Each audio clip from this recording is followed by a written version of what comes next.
Christmas दा असली फरिश्ता। 25 दिसंबर की रात थी। ठंडी हवाएं हर ओर चल रही थी।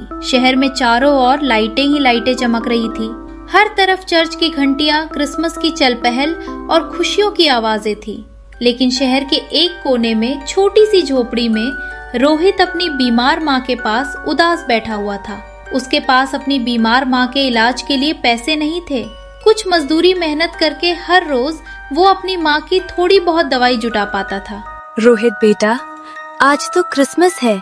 काश तुम्हें भी नए कपड़े और केक मिल पाते। माँ, मुझे कुछ नहीं चाहिए, बस आप बिल्कुल ठीक हो जाओ तो बस मेरे लिए तो यही क्रिसमस गिफ्ट होगा, हमेशा के लिए। माँ की आंखों से आंसू बहने लगते हैं। रोहित जानता है कि आज की दवा के लिए भी वो पैसे नहीं जुटा पाया। माँ की दवा का इंतजाम कैसे होगा? फिर भी उसने हिम्मत नहीं हारी। वो ठंड में निकल पड़ा। शायद उसे कुछ काम मिल ही जाए, परंतु उसे कहीं कोई काम न मिल सका। वो धीमे धीमे सोचता हुआ चर्च की ओर चल दिया। वो चर्च के पास जाकर खड़ा हो गया। चर्च में लोग प्रार्थना कर रहे थे। वहाँ पर सभी बहुत खुश थे। आज का दिन खुशियाँ बांटने का है। रोहित चर्च के पास खड़ा होकर सब देख रहा था। फादर ने भी उसे देख लिया था।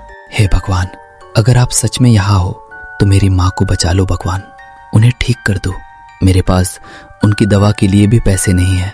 प्रार्थना करने के बाद जैसे ही वो मुड़ा, उसने देखा उसके पीछे एक बूढ़ा व्यक्ति बैठा था और बुरी तरह ठंड से कांप रहा था। बेटा, कुछ गर्म कपड़ा पहनने को मिलेगा क्या? मेरे पास तो कुछ नहीं है बाबा, पर मेरे पास ये शॉल है, ये ले लो। रोहित अपनी पुरानी शॉल बूढ़े बाबा को पहना देता है। तुमने मुझे क्रिसमस गिफ्ट दे दिया बेटा। ईश्वर करे तुम्हें भी तुम्हारा क्रिसमस गिफ्ट मिले। तुम कहाँ रहते हो? यहाँ से थोड़ी ही दूर एक झोपड़ी में। रोहित घर लौट आया खाली हाथ। उसका दिल भरा हुआ था। वो उदास मन से माँ के पास बैठ गया। अचानक झोपड़ी के बाहर से आवाज आई, दरवाजा खटखटाने की। रोहित ने देखा सामने चर्च वाले फादर खड़े थे। फादर, आप यहाँ कैसे? बेटा, मैंने एक बूढ़े आदमी को चर्च में प्रार्थना करते हुए देखा।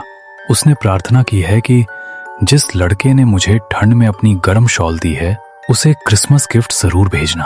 और वैसे भी मैंने आपकी सारी बातें सुन ली थी। अब आपकी माँ के इलाज के लिए पैसों का इंतजाम हो गया है। फादर के साथ आया डॉक्टर रोहित की माँ को दवा देता है और इंजेक्शन लगाता है। कुछ दिनों तक खाने की दवाएं भी देकर जाता है। 10 दिन बाद माँ बिल्कुल ठीक हो जाएगी। रोहित फादर के साथ चर्च की तरफ जाता है। चारों ओर रोहित नजर घुमाकर देखता है, लेकिन वे बूढ़े बाबा उसे कहीं दिखाई नहीं देते। उसकी आंखों में आंसू आ जाते हैं। रोहित सोच रहा था, क्या वही क्रिसमस का फरिश्ता था?